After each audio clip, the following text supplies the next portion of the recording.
औज़ुबिल्लाहिमिनश्शैतानिर्रजीम। बिस्मिल्लाहिर्रहमानिर्रहीम। वलक़द आतैना मूसल किताब मिन बअदि मा अहलकनल क़ुरूनल ऊला बसाइर लिन्नासि व हुदन व रहमतल लअल्लहुम यतज़क्करून। वमा कुन्त बिजानिबिल ग़रबिय्यि इज़ क़ज़ैना इला मूसल अम्र वमा कुन्त मिनश्शाहिदीन वलाकिन्ना अंशअना क़ुरूनन फ़ततावला अलैहिमुल उम्र वमा कुन्त सावियन फ़ी अहलि मद्यन तत्लू अलैहिम आयातिना वलाकिन्ना कुन्ना मुरसिलीन। वमा कुन्त बिजानिबिल तूरि इज़ नादैना वलाकिन रहमतम मिर रब्बिका लितुन्ज़िर कौमम मा अताहुम मिन नज़ीरिम मिन क़ब्लिका लअल्लहुम यतज़क्करून। वलौला अन तुसीबहुम मुसीबतुम बिमा क़द्दमत अयदीहिम फ़यक़ूलू रब्बना लौला अरसलत इलैना रसूलन फ़नत्तबिअ आयातिक वनकून मिनल मुअ्मिनीन। फ़लम्मा जाअहुमुल हक़्क़ु मिन इंदिना क़ालू लौला ऊतिय मिस्ल मा ऊतिय मूसा अवलम यकफ़ुरू बिमा ऊतिय मूसा मिन क़ब्ल क़ालू सिहरानि तज़ाहरा फ़क़ालू इन्ना बिकुल्लिन काफ़िरून। कुल फ़अतू बिकिताबिम मिन इंदिल्लाहि हुवा अहदा मिन्हुमा अत्तबिअहु इन कुन्तुम सादिक़ीन। फ़इन लम यस्तजीबू लक फ़अलम अन्नमा यत्तबिऊन अहवाअहुम वमन अज़ल्लु मिम्मन इत्तबअ हवाहु बिग़ैरि हुदम मिनल्लाह इन्नल्लाह ला यहदिल क़ौमज़्ज़ालिमीन। सदक़ल्लाहुल अज़ीम। अल्लाह तबारक व तआला जल्ल जलालहू पोइन आयात खां वठी करे हज़रत मूसा अलैहिस्सलातु वस्सलाम जो बयान आहे। हिन रुकू जे अंदर भी अल्लाह तबारक व तआला हज़रत मूसा अलैहिस्सलातु वस्सलाम जो बयान फरमायो आहे। वलक़द आतैना मूसल किताब, रब साईं फरमाए तो मूसा अलैहिस्सलातु वस्सलाम खे किताब अता कयोसीं यानी तौरात। और मिन बाद मा अहलकनल क़ुरूनल ऊला, जॾहिं मूसा अलैहिस्सलातु वस्सलाम खां पहिरियां कई ॻोठ उन जो अहल रब साईं फरमाए तो हलाक थी चुका हा। बसाइर लिन्नास, सम्झ वारे इंसाननि जे लाइ, अक़ल वारे इंसाननि जे लाइ, ईमान वारनि जे लाइ रब साईं फरमाए तो इन्हनि वाक़ियात में हिदायत भी आहे, रहमत भी आहे। लअल्लहुम यतज़क्करून, नसीहत आहे। क़ुरान पाक जेको आहे उहो नसीहत जो किताबु आहे। इंसान क़ुरान पाक जे अहकामनि खे ॾिसी करे, क़ुरान पाक जे हुक्मनि मां, क़ुरान पाक जे वाक़ियात मां नसीहत हासिल करे। मिन बाद मा अहलकनल क़ुरूनल ऊला, मूसा अलैहिस्सलातु वस्सलाम खां अॻु में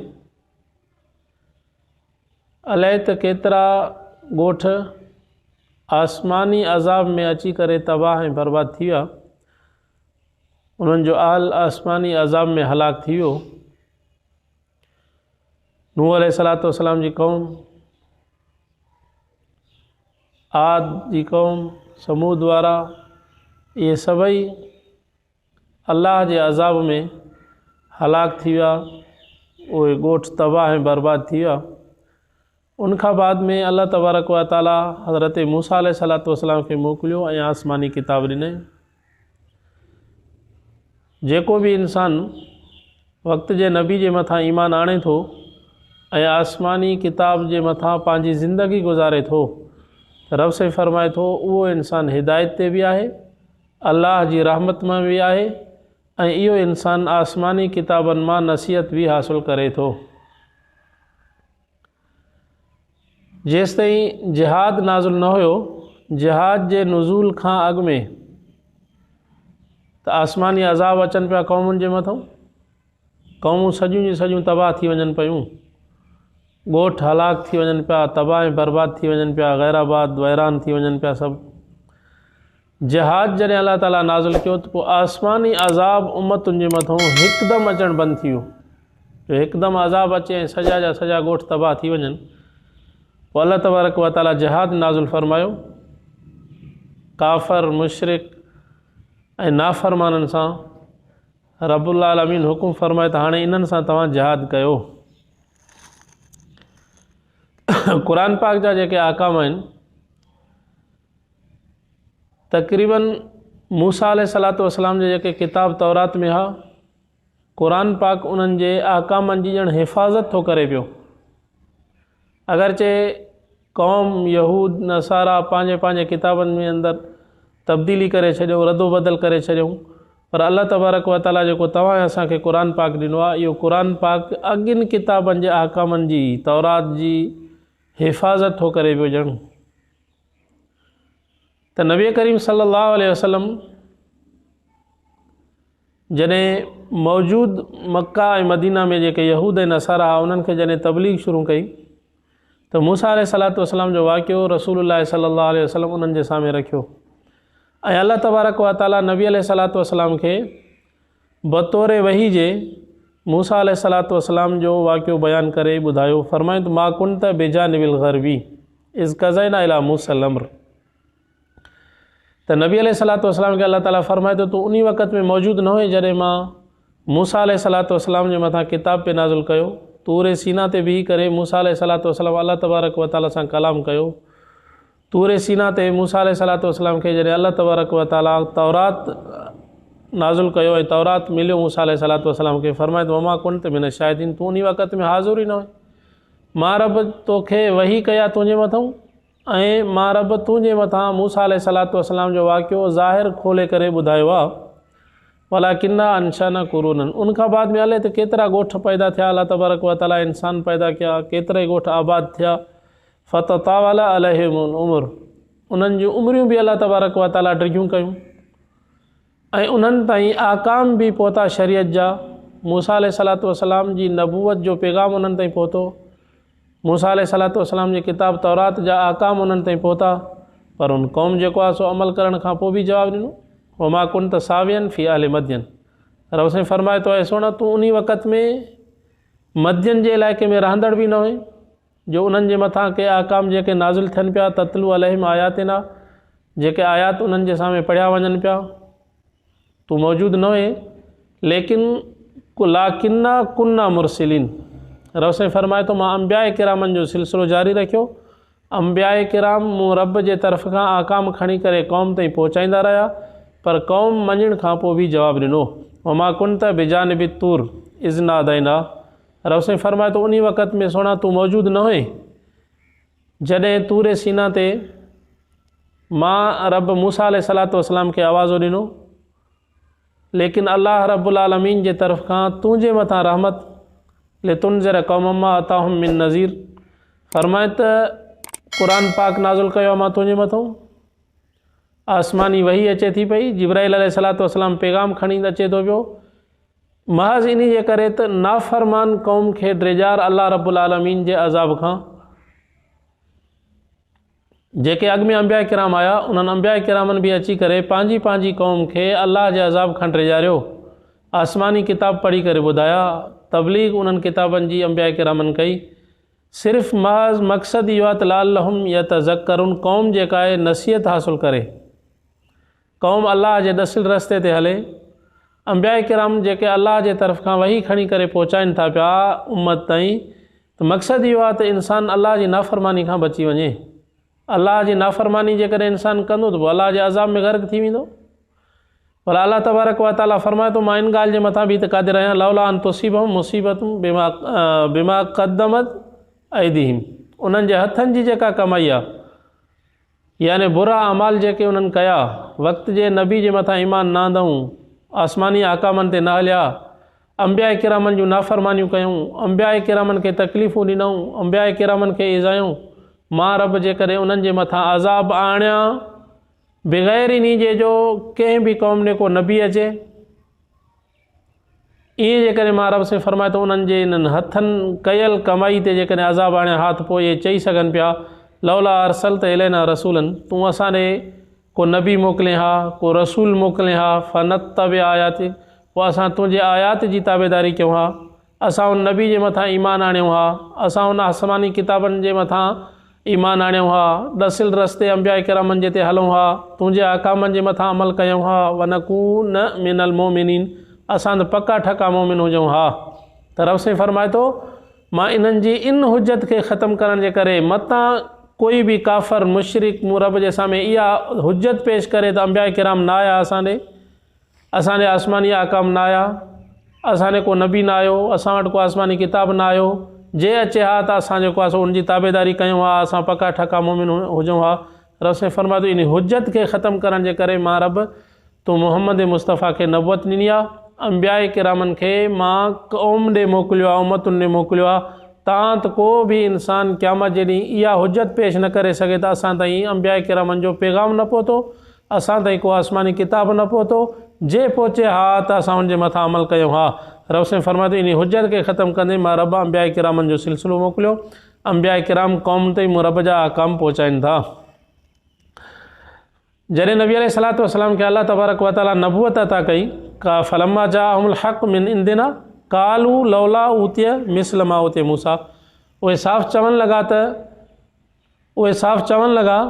त मूसा अलैहिस्सलातु वस्सलाम ते जीअं किताब नाज़िल थियो, उहो हिकदमि जेको आहे सो मूसा अलैहिस्सलातु वस्सलाम ते किताब नाज़िल थियो, त मुहम्मद अरबी सल्लल्लाहु अलैहि वसल्लम जे साम्हूं चवणु लॻा त भला तुंहिंजे मथां ईअं हिकदमि किताब नाज़िल नथो थिए, जे ईअं नाज़िल थिए हा त पोइ असां ईमान आणियूं हा। अवलम यकफुरू बिमा ऊतिय मूसा मिन क़ब्ल, रब से फरमाए थो इन्हनि त अॼु उहे इनकार शुरू कया नबी अलैहिस्सलातु वस्सलाम जे साम्हूं बीही करे, जीअं मूसा अलैहिस्सलातु वस्सलाम जे साम्हूं बीही करे इनकार कंदा।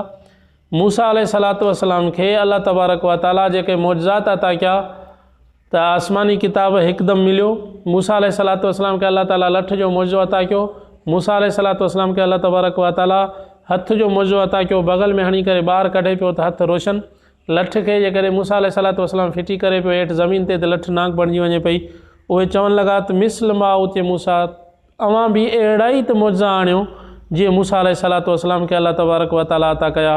रब अवलम यकफुरू बिमा ऊतिय मूसा मिन क़ब्ल, अल्लाह ताला फरमाए थो ॾियो हाल जेकॾहिं तव्हांखे मूसा अलैहिस्सलातु वस्सलाम जहिड़ा मौज़ा खपनि ऐं मूसा अलैहिस्सलातु वस्सलाम ते जीअं हिकदमि किताब नाज़िल थियो ईअं ई मुहम्मद अरबी ते नाज़िल थिए, पोइ तव्हां मञींदव।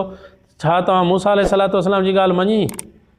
मूसा अलैहिस्सलातु वस्सलाम जॾहिं तव्हांजे साम्हूं किताब खणी आयो तॾहिं बि तव्हां न मञो। मूसा अलैहिस्सलातु वस्सलाम मौजज़ात ॾेखारिया, उन वक़्त में बि अव्हां जेको आहे सो मूसा अलैहिस्सलातु वस्सलाम खे चवणु लॻाओ त तव्हां जादूगर आहियो। मूसा अलैहिस्सलातु वस्सलाम जे मौजज़ानि खे ॾिसी करे तव्हां चवणु लॻाओ त हे जादू आहे। मूसा अलैहिस्सलातु वस्सलाम जे किताब खे ॾिसी करे तव्हां चवणु लॻाओ त हे जादूनि जो किताबु आहे। नऊज़ बिल्लाह मिन ज़ालिक, अॼु बि तव्हां उहा ई ॻाल्हि कयो था पिया जेका मूसा अलैहिस्सलातु वस्सलाम जे साम्हूं कई। कालू सेहराने तज़ाहरा, नबी अलैहिस्सलातु वस्सलाम जे लाइ बि साॻी ॻाल्हि नऊज़ बिल्लाह चवणु लॻा त नऊज़ बिल्लाह मिन ज़ालिक फरमाए थी जादूगर आहे। क़ुर पाक जे लाइ चवणु लॻा थी किताब आसमानी न आहे, हथ गड़ियो किताब आहे। नबी अलैहिस्सलातु वस्सलाम जे मौजज़ात खे ॾिसी करे चवणु लॻा त हीउ जेको आहे सो नऊज़ बिल्लाह जादू आहे। कालू इन्ना बिकुल्लिन काफ़िरून, रब से फरमाए थो हुननि बि वक़्त जे नबी जो इनकार करे, आसमानी अहकामनि जो इनकार करे, अल्लाह जे हुक्मनि जो इनकार करे काफ़िर बणिया। अॼु बि इंसान जेके वक़्त जे नबी जे मथां इनकार करनि, नबी जे मथां ईमान नथा आणनि पिया, उनजे मौजज़ात जो इनकार करनि था, आसमानी किताब जो इनकार करनि था, रब से फरमाए थो इहे इंसान बि काफ़िर आहिनि। कुल फातू बि किताब मिन इंदिल्लाह व आदा मिन्हुमा अतबअ इन कुंतुम सादिकीन, जेकॾहिं तव्हां सचा आहियो वाक़ई त पोइ मूसा अलैहिस्सलातु वस्सलाम जे मथां ईमान तव्हां छो न आंदो। फ़इल्लम यस्तजीबू लक फ़अलम अन्नमा यत्तबिऊन अहवाहुम, नबी अलैहिस्सलातु वस्सलाम खे अल्लाह तबारक व तआला फरमाए जेकॾहिं हीअ तुंहिंजी ताबेदारी नथा करनि पिया त पोइ इहे तुंहिंजी ताबेदारी न कंदा, तुंहिंजी ताबेदारी न कंदा, तुंहिंजे ॾसिल हुकुमनि ते न हलंदा, आसमानी किताबनि जे मथां अमल न कंदा। रब से फरमाए फ़अलम अन्नमा यत्तबिऊन अहवाअहुम, हे महज़ जेको आहे सो पंहिंजे ख़्वाहिशात जी ताबेदारी करनि था पिया, जेका उन्हनि जी दिलि चवे थी पई पोइ उहो ई उन्हनि जे लाइ दीन आहे। दिलि चवे थी जेकॾहिं बुतनि जी पूॼा करनि त उहे बुतनि जी पूॼा करनि था पिया, अलाह जे दरवाज़े खे जेकॾहिं छॾे करे बुतनि जी पूॼा कंदा था वतनि पिया।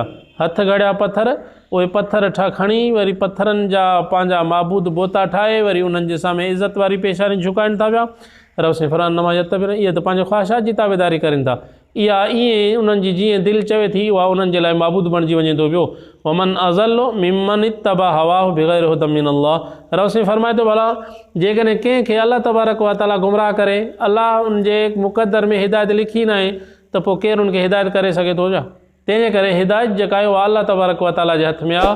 हिदायत जंहिंखे अल्लाह तबारक व तआला कंदो उहो ई हिदायत ते हलंदो।